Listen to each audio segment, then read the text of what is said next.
ଘରେ ଥିବା ବେସିକ୍ ମସଲାମାନଙ୍କୁ ନେଇକରି ଆଜିର ଏଇ ରେସିପି ଜହ୍ନି ଆଲୁ ତରକାରୀ ପଖାଳ ଆଉ ଭାତ ସାଙ୍ଗେ ତ ଭଲ ଲାଗ୍ବା ହି ତାର୍ ସାଙ୍ଗେ ରୁଟି ସାଙ୍ଗେ ଖାଇବାର୍ ଲାଗି ବହୁତ ବଢ଼ିଆ ଲାଗ୍ବା। ନମସ୍କାର, ଚନ୍ଦ୍ରକାନ୍ତି ଓଡ଼ିଆ ଫୁଡ଼ିଜ୍ରେ ଆପଣଙ୍କୁ ବହୁତ ବହୁତ ସ୍ୱାଗତ। ତ ଆଜିର ଏଇ ରେସିପି ଜହ୍ନି ଆଲୁ ତରକାରୀ ଚାଲ ବନାବାଟା ଷ୍ଟାର୍ଟ କର୍ମା। ଆଉ ଏଇ ତରକାରୀଟା ବନାବାର୍ ଲାଗି ମୁଇଁ ନେଇଛେଁ ଜହ୍ନି ଦୁଇଟା ମିଡ଼ିୟମ୍ ସାଇଜ୍ର ଟିକେ କଷି କଅଁଳିଆ ଜହ୍ନି ହେ ଯେନ୍ଟାକି ଦେଖୁନ୍ ମଞ୍ଜିମାନେ ଭଲ୍କେ ନାଇଁ ହେଁ। ତ ଇ ପ୍ରକାର ଜହ୍ନି ନେବେ ଯେନ୍ ତରକାରୀ ବନାବାର୍ ବଢ଼ିଆ ଲାଗ୍ବା।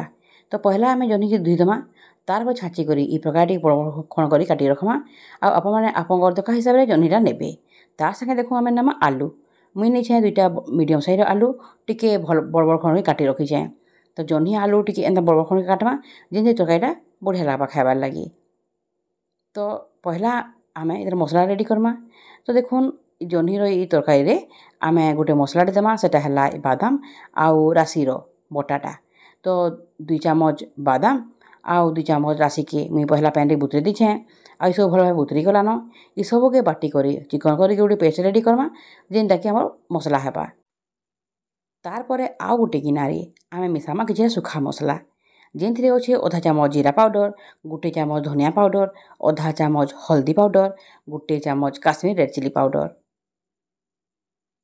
ଆଉ 1 ଚାମଚ କିଚେନ୍ କିଙ୍ଗ ମସଲା, ଯେନ୍ଟାକି ଆପଣମାନେ ଇଟା ଜାଗାରେ ସବ୍ଜି ମସଲା ବି ଦେଇପାରବେ, ଯେନ୍ଟାକି ଫ୍ଲେଭର୍ ବି ବଢ଼ିଆ ଲାଗ୍ବା।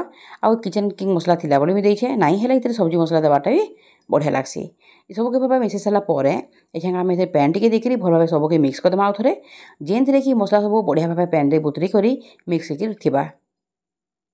ଆମର ଏତ୍କି ପ୍ରିପାରେସନ୍ ଦରକାର ଇ ତରକାରୀରେ ବନାବାର୍ ଲାଗି। ତାରପରେ ଆମେ ଯିମା ତରକାରୀ ବନାବା ପ୍ରୋସେସ୍କେ। ତ ଦେଖୁନ୍ ଏଛେନ୍କା ଗୋଟେ କଢ଼େଇଟେ ମୁଇଁ ଗରମ କରିଦେଇଛେଁ।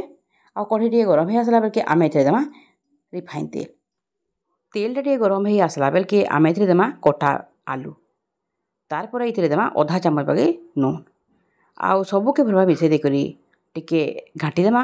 ଆଉ ଆଲୁକେ ଟିକେ ଭାଜି ଦେମା, ଯେନ୍ତାକି ଆଲୁଟା 30 ରୁ 40% ସିଝିଯିବା। ଯେହେତୁ ଆଲୁଟା ଟାନ୍ ଜିନିଷ୍ ଏ ହେଥିର୍ଲାଗି ଆମ୍କୁ ଆଗରୁ ଏତେ ପହିଲା ଭାଜବାକେ ପଡ଼୍ବା, ପଛେ ଆମେ ଏଥିରେ ଜହ୍ନିଟା ମିଶାମା। ତ ଇ ପ୍ରକାରେ ଢାପି ଢାପି ଆମେ ଆଲୁକେ ଟିକେ ସିଝବାର୍ ତକ୍ ଭାଜିଦେମା। ଦେଖୁନ୍ ଆଲୁକେ 1 ମିନିଟ୍ ବାଗି ଭାଜିଲା ପରେ ଏଛେନ୍କା ଆଲୁର ଉପରେ ବ୍ରାଉନ୍ ସ୍ପଟ୍ ମାନେ ଆସିଗଲାନ। ଆଉ ଆଲୁ ଟିକେ ଟିକେ ସିଝି ହେଇ ଆସ୍ଲାନ। ତ ଏଛେନ୍କା ବେଲ୍କେ ଏଛେନ୍କା ଆମେ ଦେମା ଏଥିରେ କଟା ଜହ୍ନି। ଆମେ ଆଗରୁ ଆଲୁରେ ନୁନ୍ଟା ଦେଇଥିଲା, ତ ଜହ୍ନି ଦେଲା ପରେ ଆଉ ନୁନ୍ ଦେବାର୍କେ ନାଇଁ ପଡ଼େ। ଆଉ ଆଲୁ ସାଙ୍ଗେ ଯେନ୍ ନୁନ୍ଟା ଲାଗିଛେ ସେଇଟା ବି ଜହ୍ନିରେ ଲାଗିକିରି ଜହ୍ନି ବି ଅମ୍ଳା ନାଇଁ ଲାଗେ। ତ ଜହ୍ନିରେ ବହୁତ ସାରା ପେନ୍ ଅଛେ, ତ ଯେତେବେଳେ ଭାଜି ଦେଲା ବେଲ୍କେ ପେନ୍ଟା ବାହାର୍ବା ଆଉ ଆଲୁ ବଢ଼ିଆ ଭାବେ ସିଝିଯିବା ହେଇ ପେନ୍ରେ। ତାର୍ ସାଙ୍ଗେ ଜହ୍ନିରେ ବଢ଼ିଆ ଭାଜି ହେଇଯିବା ଆଉ ଅମ୍ଳା ବି ନାଇଁ ଲାଗେ, ବଢ଼ିଆ କରି ନୁନ୍ଟା ବି ଭେଦିଯିବା ତାର୍ ଭିତର୍କେ। ତ ଗ୍ୟାସ୍ ଫ୍ଲେମ୍କେ ମିଡ଼ିୟମ୍ରୁ ଟିକେ ଲୋରେ ରଖିକରି ଏଛେନ୍କା ଇ ସବୁକେ ଭଲ ଭାବେ ଭାଜି ଦେଲା ବେଲ୍କେ ଢାପି ଢାପି କରି ଜହ୍ନି ଆଉ ଆଲୁ ବଢ଼ିଆ ଭାବେ ସିଝିଯିବା। ତ ଦେଖୁନ୍ ଏଛେନ୍କା ଆମେ ଏଇଟାକେ ଢାପି ଦେମା 1 ମିନିଟ୍ ଲାଗି। ତାରପରେ ଦେଖୁନ୍ ଜହ୍ନି ଆଉ ଆଲୁଟା ବଢ଼ିଆ ଭାବେ ଭାଜି ହେଇସାରିଛେ ଇ ଭିତରେ। ଦେଖୁନ୍ ଦିଶୁଛେ ନା ପୁରାପୁରି ବଢ଼ିଆ ସିଝିଲା ବାକି। ଆଉ ଆଲୁ ବି ବହୁତ ବଢ଼ିଆ ଭାବେ ସିଝିଗଲାନ ଜହ୍ନିର ପେନ୍ରେ। ସବୁକେ ଭଲ ଭାବେ ଘାଣ୍ଟି ଦେଇକିରି ମିକ୍ସ କରିଦେମା। ତାରପରେ ସବୁକେ ବାହାର କରିଦେମା ଗୋଟେ ଅଲଗା ଜାଗାକେ। ଆଉ ତାପରେ ଆମେ ଯିମା ତରକାରୀ ରାନ୍ଧବାର୍ ପ୍ରୋସେସ୍କେ। ସେଇ କଢ଼େଇରେ ହିଁ ଆମେ ତରକାରୀଟା ବନାମା। ତ ଦେଖୁନ୍ ଇ ଗରମ କଢ଼େଇରେ ଏଛେନ୍କା ଆମେ ଦେଇଦେମା ସୋର୍ଷ ତେଲ୍। ଆପଣମାନେ ଚାହିଁବେ ବେଲେ ରିଫାଇନ୍ ତେଲ୍ ବନେଇ ପାରବେ ବି, ମୁଇଁ ସୋର୍ଷ ତେଲ୍ ନେଇଛେଁ ତରକାରୀ ରାନ୍ଧବାର୍ ଲାଗି। ତ 2 ଚାମଚ ପାଖାପାଖି ଏଛେନ୍କା ଆମେ ଏଥିରେ ଦେମା ସୋର୍ଷ ତେଲ୍। ଆଉ ତେଲ୍ ଟିକେ ଗରମ ହେଇ ଆସିଲା ବେଲେ ଆମେ ଏଥିରେ ଦେମା ସୋର୍ଷ। ଆଉ ସୋର୍ଷ ଟିକେ ଫୁଟିଗଲେ ଆମେ ଏଥିରେ ଦେମା ଅଦା ଲେସୁନ୍ର ପେଷ୍ଟ 2 ଚାମଚ। ତାରପରେ ଗ୍ୟାସ୍ର ଫ୍ଲେମ୍କେ ମିଡ଼ିୟମ୍ରୁ ଲୋ ରଖିକରି ଏଛେନ୍କା ଅଦା ଲେସୁନ୍ର ପେଷ୍ଟକେ ଟିକେ ଭାଜିଦେମା, ମାନେ କଷିଦେମା ଟିକେ। ବେଶୀ କଷବାର୍ ନାଇଁନ, ଜଷ୍ଟ ହାଲ୍କା ଟିକେ କଞ୍ଚା ବାସ୍ନା ଯିବାର୍ ତକ୍ ଆମେ ଅଦା ଲେସୁନ୍ ପେଷ୍ଟ କଷିଦେମା।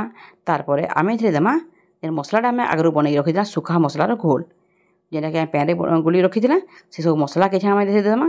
ଆଉ ତାରପରେ ସବୁକେ ମିଶେଇ କରି କଷିଦେମା।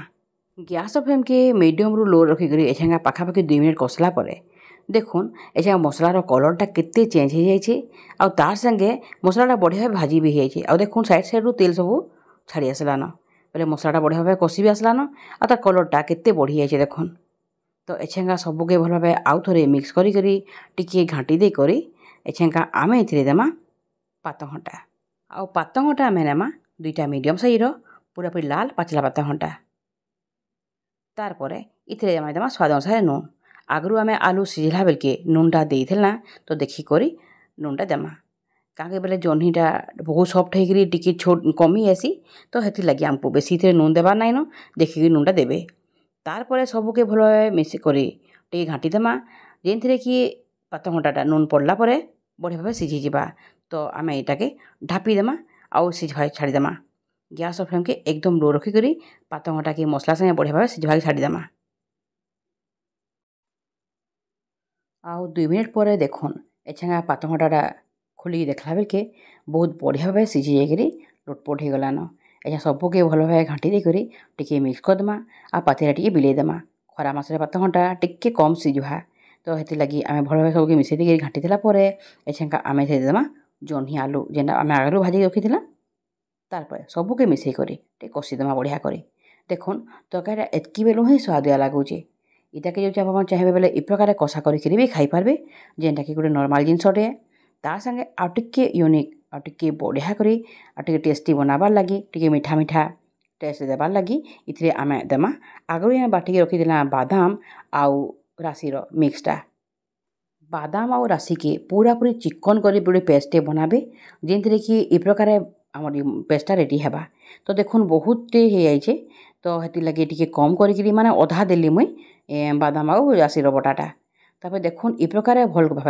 आम गैस फ्लेम के हाई रखिक बहुत बढ़िया भाव यहाँ सबके मिसेक कषिदेमा आ देखुन इटा कषला भितर आप पैन देवाके चाहिए बेले देवे नाई देकर भी इ प्रकार कषिक बढ़िया करी कटा धनिया पत्र देदेक तारपर ये बाढ़ी भी दे पारबे देखुन केते बढ़िया लोटपोट होकर केते बढ़िया दिशुचे जह्नी तरकारीटा तो इ प्रकार भी आप बाढ़ी दे पारबे किंतु इथिरे टिके नौजुलिया नौजुलिया करवार लगी मुई अधा गिना बाई पैन इथिरे मुई देउछे पानी दे सारा पर गैस फ्लेम के मीडियम रो टिके हाई कर बढ़ेदेमा तारपर बढ़िया भाव सबके घाटी देकर फुटवाके छाड़ीदेमा पूरा पूरी बढ़िया भाव डब डब कर पैन संगे बढ़िया भाव सीझीजा आ फुटीजा जेनथिरे कि मसलाटा आ कंचा ना लगे आ बहुत बढ़िया लगवा झोलटा भी तट बढ़िया लगवा खाइबार लगी तो बादाम बटाटा आम देला जेनथिरे कि पैन संगे बढ़िया के फुटिक तरकारीटा बहुत टेस्टी लगवा तो देखुन ए प्रकार सबके घाटी देकर आम फुटवाके छाड़ीदेमा तारपर गरमा गरम सर्व करमा गोटे मिनिट बाकी हाई फ्लेम फुटला पर यहाँ देखुन तरकारीर फाइनाल लुक तरकारीटा इ प्रकार रेडी होइछे बहुत बढ़िया भाव रेडी होइछे देखबाके सुंदर दिशुचे खाइबार लगी बहुत टेस्टी होता आजिर इ रेसिपी जह्नी आलू तरकारीटा बहुत बढ़िया भाव पूरा पूरी घरुआ मसला देकर आम बनाला तो भावुचे आपको भल लगी रेसिपीटा बहुत सहज है बहुत इजी प्रोसेस आम बन पार्मा इटाके तो निहाती भाव थोड़े ट्राए करूँ तो आज रेसिपी आपको जब भल लगी लाइक टी निहाती भाव करूँ आउ चैनल के नुआ करके आसीचन सब्सक्राइब करवाके बिल्कुल नहीं भूलबे आज रोचे फिर गोटे नया रेसिपी संगे बहुत जल्दी फिर पड़मा।